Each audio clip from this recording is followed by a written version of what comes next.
evening, Defense Council, Ted Watson, EDA, New Brunswick.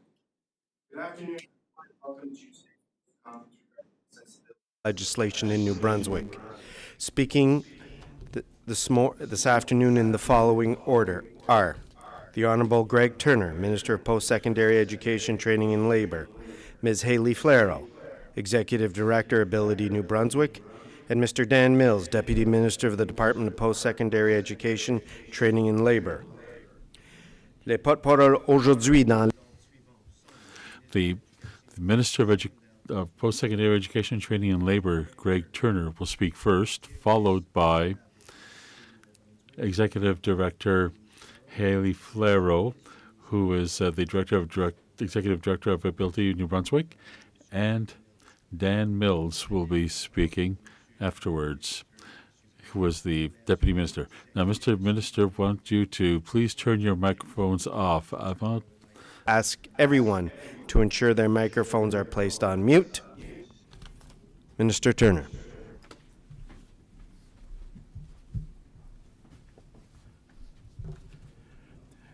Merci, Bruce. Hello, everyone. Thank you for joining us here today on what truly is a historic day for our province. Before we begin, I want to say thank you to Deputy Minister Dan Mills and a very special thank you to Haley Flero for being here today. I'd also like to recognize the attendance also Randy Dickinson, a Human Rights Commission member and a longtime disability advocate. We're really grateful for both of them being here today. Thank you. Haley has been involved in this every step of the way, and her experience, expertise, and her input has been invaluable to the process of developing such a crucial piece of legislation. Our government believes strongly that all New Brunswickers should enjoy the same opportunities. We believe that all New Brunswickers deserve to feel included and valued, which is why I am proud to be here today to celebrate the introduction of the Accessibility Act, our province's first piece of accessibility legislation. The Accessibility Act, which affirms New Brunswick's commitment to implementing the United Nations Convention on the Rights of Persons with Disabilities, is critically important to individuals living with a disability. This new legislation will establish requirements for the development and implementation of accessibility standards, regulations that have been broad application in the public and private sectors. The goal behind the legislation is simple: to create the conditions for full and effective participation in society for all by focusing on identifying, removing, and preventing barriers. It's a very significant piece of legislation with very significant implications for all New Brunswickers, but particularly those living with a disability. Before I turn things over to those who are joining me here this morning, I'd like to take a moment to speak about some of the elements of the new act and share a little more about how we actually got here today. Along with affirming our province's commitment to implementing the United Nations Convention on the Rights of Persons with Disabilities and establishing requirements for the development and implementation of accessibility standards, the Accessibility Act will see the Department of Post-Secondary Education, Training and Labour be responsible for its administration, including a renewable 5-year implementation strategy. To support the department, the Act will also see the establishment of both the Accessibility Advisory Board and an Accessibility Office. The board will be comprised of up to 12 appointed members who have lived experience, who will represent persons with disabilities, with terms of up to 5 years for a maximum of up to 10 consecutive years. The Accessibility Office will be responsible to support the minister and the work of the advisory board as well. It will have a role to play in education and capacity building, receiving and investigating complaints, and working on compliance and enforcement.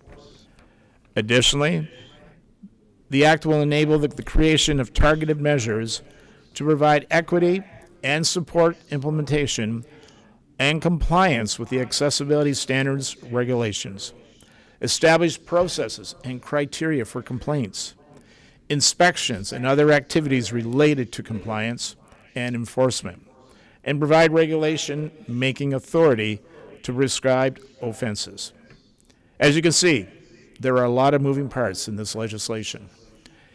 It's been a long process to get to where we are today.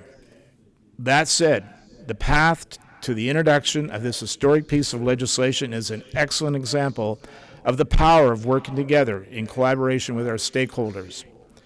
The introduction of the Accessibility Act follows several years of consultation and responds to a recommendation in the 2020-2025 Disability Action Plan. It involved the establishment of a select committee on accessibility, which heard from several different stakeholders and used what it learned to issue an interim report in December 2022. A year later, in December 23, we responded with a framework of accessibility legislation that substantively incorporated the Select Committee's recommendations and set out a governance model based on best practices. Consultation was a huge focus throughout the entire process of developing this legislation that was both important and intentional. We wanted to make sure that we took the time to listen and learn from those who will be most impacted by this new legislation.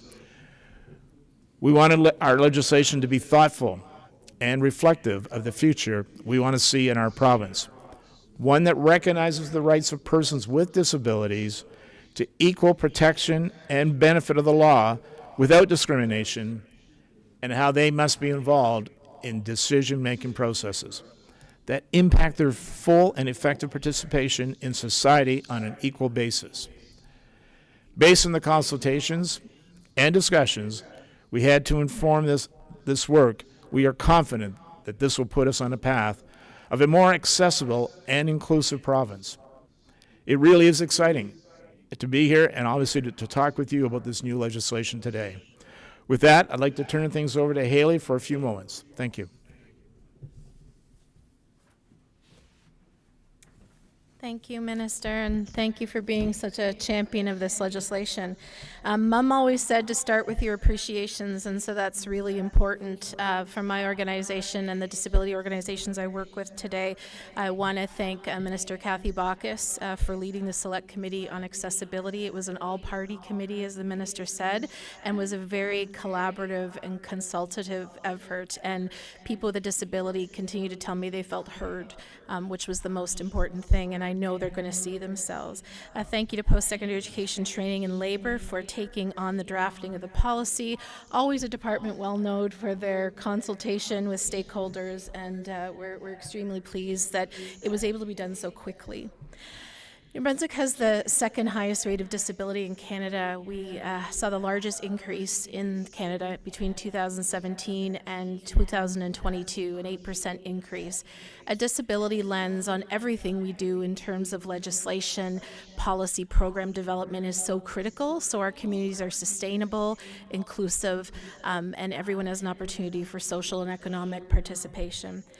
I looked next to my colleague in the legislature today, and she whispered to me, "Why are we both crying?" And I said, it's been a long road. We had tears coming down our face because this is something we've heard so much from the people that we work with that wanted to see legislation happen.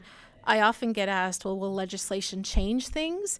It does. It sets the culture, it sets the tone, and it sets the standards for performance as a government, as a community, and as citizens. So this is really changing the conversation in New Brunswick and setting the standards.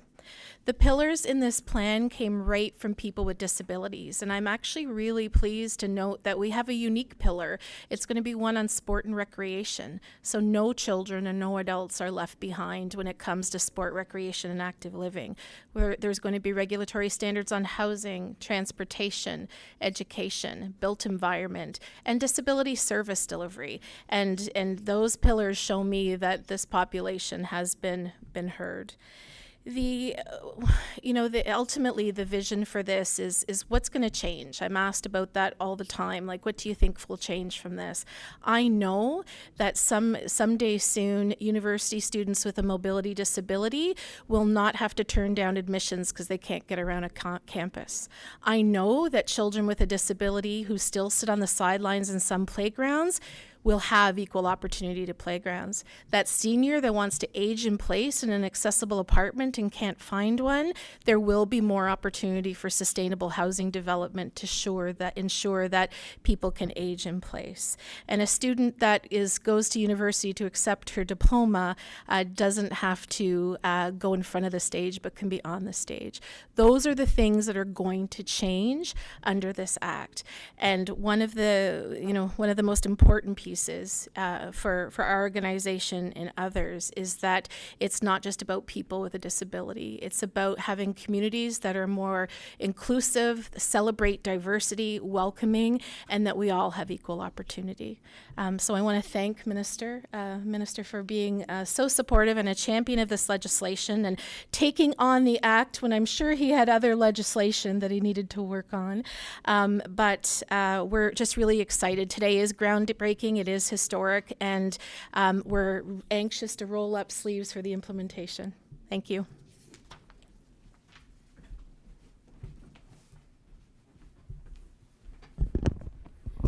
Good afternoon, everyone. Bonjour tout le monde. J'ai une coupe de diapos. I have a presentation for you. You can follow the slides with me, and then I will give you a copy of my presentation afterwards. So I'm just going to elaborate on some of the components of the legislation. If you're following on the screen, you should be able to see the slides, and if you're in the room, there are copies available. I'll start on slide 2 with the legislative components. So, as both Haley and the Minister have talked about, there are 8 key components to this legislation. One is broad application, both public and private entities, and certainly we'll start with government. The second one is around the purpose, in particular around the United Nations Convention on the Rights of Persons with Disabilities, along with several other components. The third is the governance model, and we'll have a minister responsible, Minister Turner, for the administration of the legislation, the standards, and minister will be supported by both an accessibility office that will be housed in our department, along with an accessibility and advisory board who will be made up of members of the community and will be appointed shortly. The fourth component is standard definitions, and you'll note in the legislation, in particular, definitions for disability and definitions for barrier. The fifth one is around the accessibility standards. So Haley mentioned government service delivery, housing, sport and recreation, transportation, education, employment, built environment, information and communities, and others that can be prescribed. All of those are key components and something that we heard from Minister Baucus and the Select Committee in the Legislature. The sixth piece is around the accessibility plans. So government departments will start with prescribed accessibility plans, and that will be coming shortly. I'll get into some of the timelines here in a couple of slides, and then as time goes on, we'll develop those standards in conjunction with the advisory board for other entities like the private sector as an example. The seventh one is around education, evaluation, and reporting. Education will be a primary component of this to build capacity in both the public and private and non-for-profit sectors and the province as a whole. And the legislation includes mechanisms for review, progress, reporting of both the Act and the regulations and results as they happen year to year. The last piece is around compliance and enforcement. You'll see a number of sections in the legislation related to this that set out the authority, and then regulations will describe those details as we make progress. On the next slide, number 3, just want to pick up on the governance model that I mentioned, and this just gives you a bit of a framework in a picture. So, and I'll start at the bottom with the accessibility office. So we will establish an office within our department to support the minister, the advisory board, and its subcommittees, and they'll support education, capacity building, inspections, compliance, enforcement, tracking, reporting, progress, that sort of thing. Sort of the secretariat to the advisory body. And then on the advisory body, on the right-hand side, they will be charged and legislated to advise and make recommendations and report to the minister, to ensure consultation, to create subcommittees as required. We would envision, as I mentioned, those 7 or 8 or 9 key areas. I suspect at the very least there'll be subcommittees for each of those. And they will certainly be composed of people with lived experience and from stakeholder groups. And I think this is a good opportunity to build that awareness. We'll be looking for participants. If you're interested and you hear this, please stay tuned and watch for the opportunity to participate. Within the advisory body, there's certainly board committees, subcommittees I mentioned, and they'll be charged with really the details around accessibility standards and developing those regulations. On that point, those regulations will flow through the minister. The minister will recommend standard regulations to cabinet. The minister will sign off on a 5-year strategic plan and approve the annual report of the advisory body.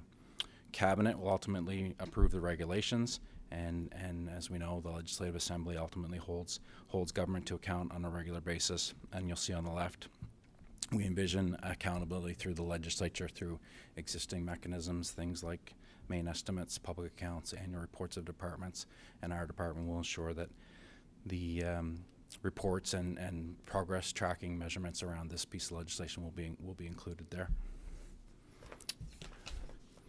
Moving on to the next slide, la prochaine diapo. So finally, I mentioned a few times of the details over the next few months and the next few years. First of all, we're going to establish the Accessibility Office and Advisory Board in over 3 months, and then after that, between now and the end of August, therefore. But then from 12 to 18 months, the minister will have a 5-year strategic plan, and there will be 3-year accessibility plans for the government of New Brunswick. We'll be starting there, and then we'll start to begin standards development with the cooperation of the Advisory Council. Over the next 18 to 24 months, the remaining public sector 3-year accessibility plans will be drawn up, and we will then be enacting the first standards as well. And then over 24 months and more, we will continue standards development and compliance and enforcement. So on that, I would be ready for comments. Thank you.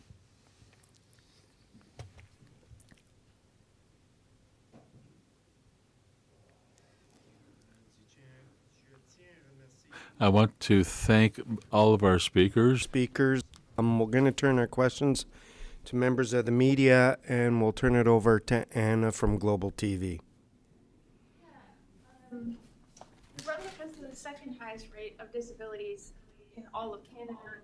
Why is it taking so long for accessible effort?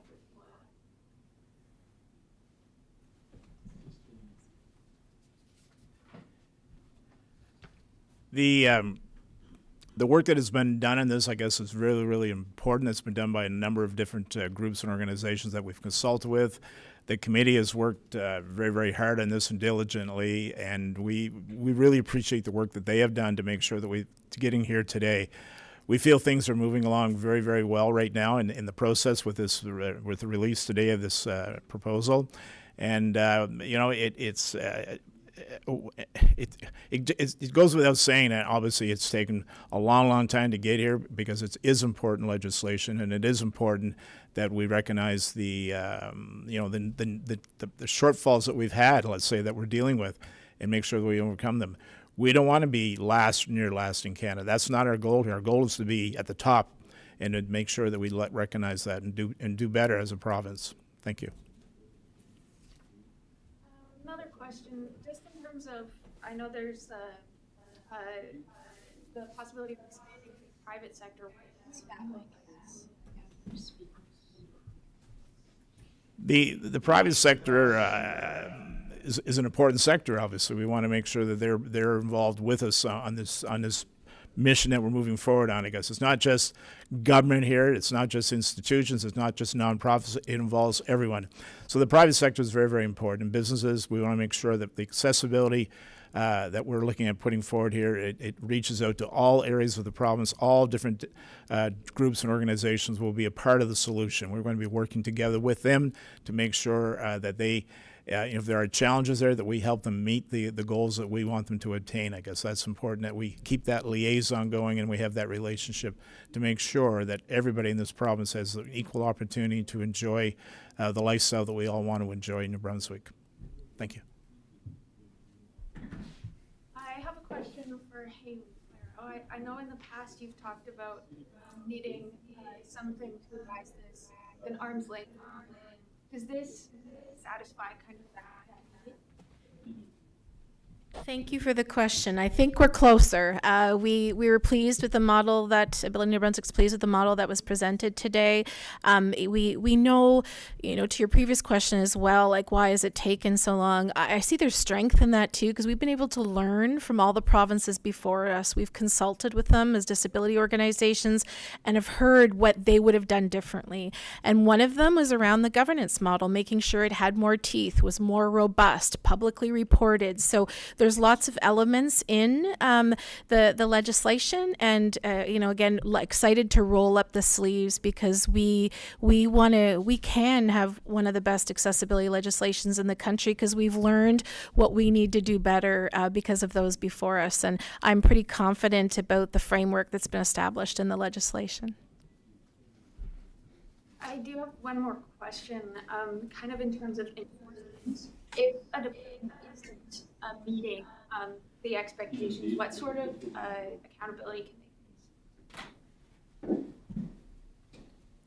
Thank you for the question. We will have a process in place where if there are some issues that come to our attention, let's say, that we'll deal with the proponents. We'll look at what the shortcomings are. We'll try to work with them to correct the issues that are there and give them a timeline to look at that. And at the end, I guess there will be penalties enforced if the need be, let's say. So that would be, I would say, a last resort, but we want to hopefully work with each one of them to make sure that everybody is conforming to what our expectations are. Thank you.